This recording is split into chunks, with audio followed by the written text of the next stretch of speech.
You're listening to Rect Radio, the source for thoughtful interviews with technology leaders, blockchain engineers, and social media trendsetters making an impact in new media. Now, here's Rob. Hey guys, altcoin author.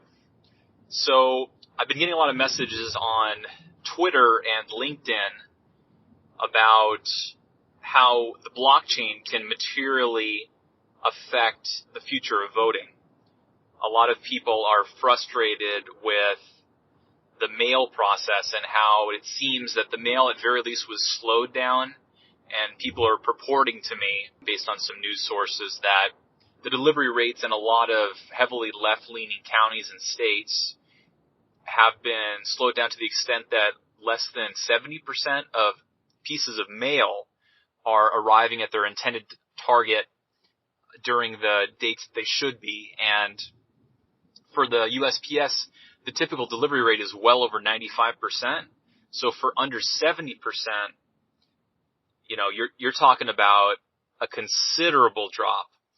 And if you'll remember, there was some cuts that were instituted into the USPS, and a lot of the Democratic leaders were talking about how that was used as a way to slow the mail, or at least cut off some intermediary parties that expedited things. So that is a consideration. And then also, this is largely being done in states where there is no grace period. And if it's not delivered on election day, then it doesn't matter. So what people are telling me is that certain, whomever are finding heavily left-leaning counties and proceeding to slow the mail so that the absentee ballots, which, run heavily left-leaning, will not be delivered in time, and thus those votes won't be counted.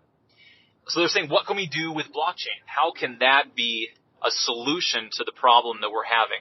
And I think it comes down to, if the blockchain was ever integrated into some sort of election, then you could do it using a few different consensus mechanisms that would provide that trustless technology, would take the core issue of, can this ledger be, messed with? Is it immutable or is it mutable?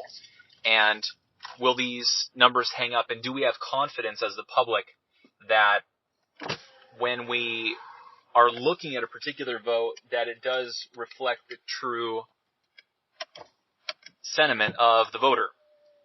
And as it stands with the payment rails out there, Bitcoin and, Ethereum and all that, the amount of resources that it would take to what's called roll back a transaction or do a double spend or essentially messed with the technology itself is really high.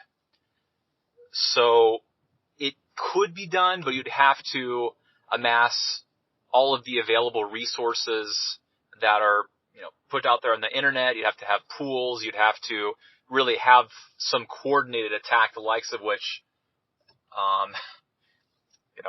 have never been seen. And I guess it would be possible, but the way you can get around that for blockchain voting is have a permissioned blockchain where the node holders, being trusted bodies that are transparent to the public, are able to get one portion of the ledger, and then it can be watched in real time. And, records of that will be put on what's called the IPFS. And so it's not all held up on one central server. It's distributed through a number of different servers.